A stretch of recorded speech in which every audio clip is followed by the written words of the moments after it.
आपण पाहता दैनिक Vidarbha Satyajit live news. आमचे मुख्य संपादक उद्धव फंगाळ यांनी दिलेल्या माहितीनुसार मेहकर विधानसभेसाठी वंचित बहुजन आघाडीच्या वतीनं निवडणूक लढवण्याची तयारी अनेक जण करत आहेत। त्याच पार्श्वभूमीवर वंचितचे नेते संगपाल पन्हाड यांनी विदर्भ सत्यजित लाईव्ह न्यूजला मुलाखत देऊन वेगवेगळ्या विषयावर चर्चा केली। यावेळी विदर्भ सत्यजित लाईव्ह न्यूजचे मुख्य संपादक उद्धव फंगाळ व संदीप ढोरे यांनी मुलाखत घेतली। नमस्कार, आपण पाहतात विदर्भ सत्यजित लाईव्ह न्यूज। आपण गेल्या काही दिवसापासून मेहकर मतदारसंघातील जनतेच्या इच्छुक उमेदवाराच्या प्रतिक्रिया, त्यांचा आमदारकीमध्ये जे इच्छुक उभे राहणार आहेत समजा ते जनतेसाठी काय करणार किंवा अगोदरच्या उमेदवारांनी काय केलं नाही अशा वेगवेगळ्या लोकांच्या प्रतिक्रिया घेत आहोत। आपल्यासोबत आहेत वंचित बहुजन आघाडीचे नेते संगपालजी पन्हाड साहेब। पन्हाड साहेब गेल्या अनेक वर्षापासून वंचितमध्ये काम करतात। आदरणीय श्रद्धेय बाळासाहेब आंबेडकर यांच्या नेतृत्वावर विश्वास ठेवून त्यांनी लोणार तालुका, मेहकर तालुका नव्हे तर अख्ख्या बुलढाणा जिल्ह्यामध्ये आपलं एक आगळं वेगळं नाव केलेलं आहे। एक संघटन मजबूत आहे त्यांच्या पाठीमागं आणि मागासवर्गीय समाजाबरोबरच एक सर्व समाजसुद्धा त्यांच्या पाठीमागं आहे। काम करत असताना ते कुठेही भेदभाव न ठेवता जनतेची कामं कशी होतील हा उद्देश त्यांच्यासमोर असतो। आता विधानसभेच्या निवडणुका अवघ्या 2-2.5 महिन्यावर आहे। आपण संगपालजी यांच्यासोबत बोलूया। तेच त्यांची पार्श्वभूमी, उभं राहिल्यानंतर जनतेसाठी काय करणार किंवा त्यांनी का उभं राहावं किंवा वंचितनं त्यांना उमेदवारी का द्यावी, असं काय जे चर्चा इतर असतील विचार मी असेल आपण त्यांच्याकडून विचारून घेऊ। संगपालजी नमस्कार। आपण राजकारणामध्ये किती वर्षापासून आहात? मी सक्रिय राजकारणामध्ये 2006 पासून सुरुवात केली। बरं। समाजकारणापासून ते राजकारणापर्यंत भारिप बहुजन महासंघ ते आजची वंचित बहुजन आघाडीमध्ये आपली सुरुवात आहे 2006। म्हणजे सुरुवातीपासून तुम्ही वंचितमध्येच आहे का? सुरुवातीपासून वंचितमध्ये, जन्मच आपला वंचितमध्ये झाला। जवळपास 18 वर्षाचा कालावधी झाला तुम्हाला। बिलकुल। श्रद्धेय बाळासाहेब आंबेडकर यांच्या नेतृत्वाखाली काम करतात। सुरुवातीला संघटन करताना काही त्रास झाला का? सुरुवातीला जे आपण ग्राउंड लेवल पासून प्रत्येक कार्यकर्त्याच्या घरापर्यंत प्रत्येक गावामध्ये जाताना, नवीन कार्यकर्ता जोडताना भरपूर काही संघर्ष करायचं काम पडलं। म्हणजे 2006 मध्ये 2 व्हीलरनं मेहकर तालुका असेल, लोणार तालुका असेल, अनेक गावापर्यंत घर तिथे शाखा आणि गाव तिथे कार्यकर्ता निर्माण करण्याचं काम केलं आपण आणि प्रत्येक घरापर्यंत, प्रत्येक नागरिकापर्यंत पोहोचण्याचं काम केलं। त्यांच्या समस्या जाणून घेण्याचं काम केलं आणि त्या समस्याचं आंदोलनाच्या माध्यमातून न्याय देण्याचं काम केलं आतापर्यंत आणि ते चालूच आहे। बरोबर आहे। या 18 वर्षाच्या काळामध्ये अशा निवडणुका काही लढल्या का तुम्ही वंचितच्या वतीने किंवा ग्रामपंचायत, पंचायत समिती, जिल्हा परिषद, असं काही अनुभव आहे का? 18 वर्षाच्या काळामध्ये मी 2017 मध्ये स्वतः सुलतानपूर सरपंच पदाची जनतेतून निवडणूक स्वतः लढलो आणि त्या ठिकाणी कमी मताच्या फरकाने अवघ्या 400 मतांनी मी त्या ठिकाणी पराभूत झालो आणि माझ्या पॅनलचे जवळपास मी 5 सदस्य निवडून आणले 2017 मध्ये। त्यानंतर 2014चे जे प्रकाश गवई जिल्हा अध्यक्ष होते त्यावेळेस आपले मेहकर विधानसभेचे उमेदवार होते, त्यांच्या प्रचाराची धुरा संपूर्ण मी सांभाळली मेहकर आणि लोणार तालुक्याची।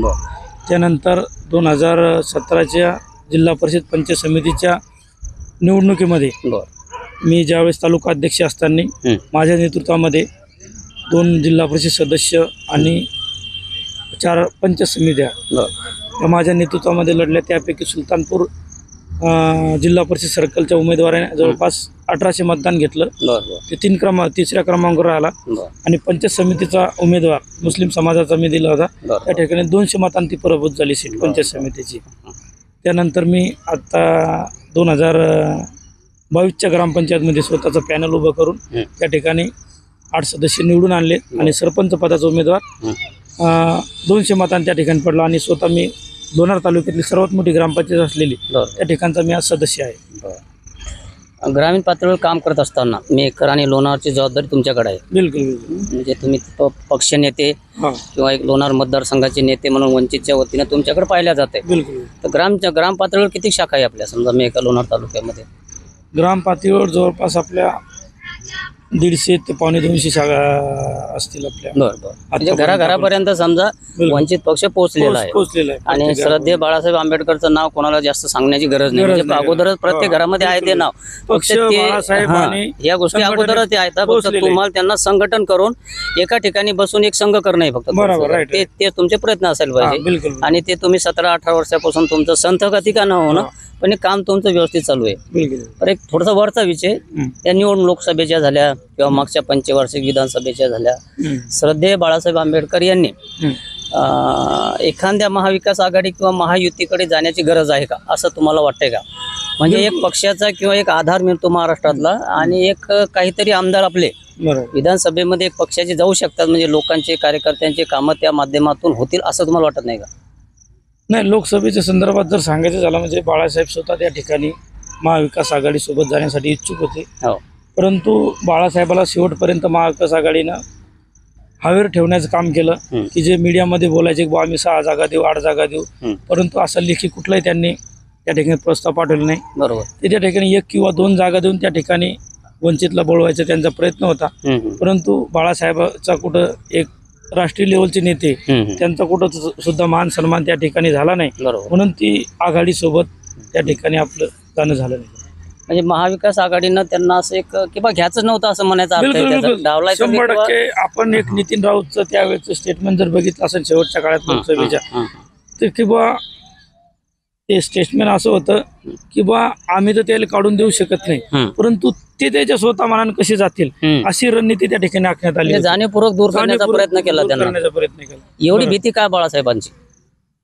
एक आपल्याला असं म्हणता नाही, कारण की ते बहुजनाचे नेते आहेत. बरोबर. परंतु एक दलिताचं नेतृत्व, राष्ट्रीय लेवलचं नेतृत्व कुठंतरी सत्तेचा भाग नाही झाला पाहिजे असं माझं वैयक्तिक मत आहे. त्यासाठी आणि जर ते सत्तेत आले त्यांचं संघटन वाढेल, पक्ष वाढेल, त्या ठिकाणी मागासवर्गीय समाजाचा विकास होईल असं माझा एक त्याबद्दल. बाळासाहेबांसोबत दलितच नाही पण प्रत्येक समाजाची माणसं त्यांच्या पाठीमागे. आज म्हणजे ग्रामीण भागात लेवलवर सुद्धा पाहतो, फक्त काही भागामध्ये वंचितचं नेतृत्व कुठंतरी कमी पडतंय.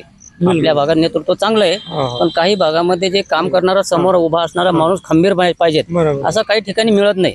त्यामुळे ते लोक शक्यतो संघटित होत नाही. हा झाला लोकसभेचा विषय. आता विधानसभेमध्ये बाळासाहेबांनी महाविकास आघाडी सोबत जायला पाहिजे का? नाही, महाविकास आघाडी सोबत कुठं आपल्याला समजा आता हे वरच्या लेवलचा विषय आपण नाही आपण एक तुमचे कार्यकर्त्याचं मन काय म्हणते की मन असं आहे की महाविकास आघाडींनी बाळासाहेबाला सोबत त्यांनी घ्यायला पाहिजे. आणि बाळासाहेबाला जर मान सन्मान त्या ठिकाणी जर दिलं तरच आपण या ठिकाणी या जातीवादी शक्तीला, मनुवादी शक्तीला त्या ठिकाणी रोखू शकू. आज आपण जर पाहिलं भारताचे पंतप्रधान त्या ठिकाणी 1 नेशन 1 इलेक्शन आणण्याचा प्रयत्न करत आहे. एका प्रकारे हा लोकशाहीवर घाला आहे. हे जर आपल्याला थांबवायचं असेल तर 100% महाविकास आघाडीने बाळासाहेब जर सोबत आले तर याला आपण त्या ठिकाणी रोखू शकू. त्यावेळेचं चित्र वेगळं असेल. बरोबर. लोकसभेमध्ये बाळासाहेबांना सोबत न घेतल्यामुळे समजा कदाचित काही ठिकाणी त्यांना फरक पडला असं म्हणता येत नाही. जागा त्यांच्या लोकसभेच्या महाविकास आघाडीच्या भरपूर आल्या, पण बाळासाहेब जर सोबत असते अजून एक 4-5 जागेचा फरक नक्की, जास्त नाही पण एक 3-4 जागेचा फरक नक्की पडला असता.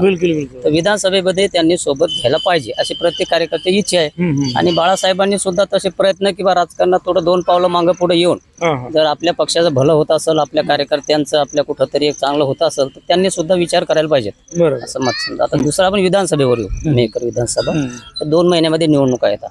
तुम्ही वंचित कडून इच्छुक आहेत. बिलकुल. काय नेमकं आता वंचितची रणनीती, तुमची रणनीती काय? कारण मेकर मतदारसंघामध्ये महाविकास आघाडी, महायुती दोन्ही पक्षाचे म्हणजे मोठ्या लेवलचे हे पक्ष आहे दोन्ही बी, आणि विद्यमान आमदार बी आहेत महायुतीचे. तर एवढ्या सोबत टक्कर देणं किंवा त्यांची रणनीती आखणं काय तुमचं नियोजन असेल? आपण विधानसभेच्या संदर्भात जर बोलायचं झालं म्हणजे की मागची आपली 2019चं इलेक्शन असेल ना, आजची 2024ची परिस्थिती वेगळी. त्यामध्ये ठाकरे गट वेगळा झाला, शिंदे गट वेगळा झाला, अजित पवार गट वेगळा, शरद पवार गट वेगळा, आणि बीजेपी. म्हणजे याचं जर आपण समीकरण बघितलं तर या ठिकाणी जवळपास 4 चौरंगी लढत या ठिकाणी होईल. आणि त्यानंतर मी माझे अनेक हजारो आंदोलन या ठिकाणी केलेत. अनेक शेतकरी, शेतमजूर, गोरगरीब, शोषित, पीडित, वंचित लोकांना आंदोलनाच्या माध्यमातून हजारो लोकांना न्याय देण्याचं काम केलं.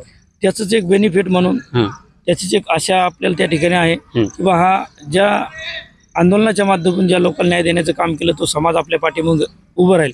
मग त्यामध्ये सर्व समाज असतील, बहुजन समाज असेल, मुस्लिम समाज असतील, त्याच्यानंतर सर्व जाती धर्माचे लोक, आणि त्याचं बेनिफिट असं होईल. मी जी लोणार तालुक्यातली सर्वात मोठी ग्रामपंचायत सुलतानपूर, मी वार्ड नंबर 1 मधून निवडून आलो. त्या वार्डामध्ये जवळपास 90 ते 95% मुस्लिम समाज आहे. आणि मुस्लिम समाजाला त्या ठिकाणी निवडून दिलं आजच्या कंडिशन मध्ये. आणि काही MIMचे पदाधिकारी ते माझ्या कॉन्टॅक्टमध्ये आहेत, ते सुद्धा आपल्याला इनडायरेक्टली नाही पण आतून 100% सपोर्ट करणार आहे. अशी सुद्धा आमची समजा चर्चा चालू आहे त्या लोकांसोबत. आणि बहुजन समाज सुद्धा आपल्या सोबत आहे. अजून इच्छुक किती आहेत वंचित मध्ये? अजून इच्छुक तर जवळपास मुलाखती 10-12 लोकांनी दिलेल्या आहेत.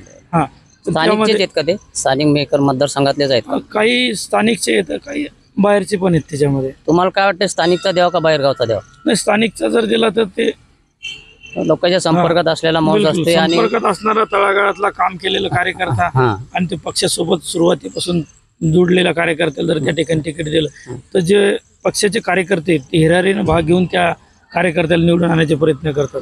आणि जर तुम्ही टायमावर जर ऐन वेळेवर बाहेरचा उमेदवार दिला की पक्षाची कुठलाही संबंध नसणारा उमेदवार दिला तर कार्यकर्ते नाराज होतात.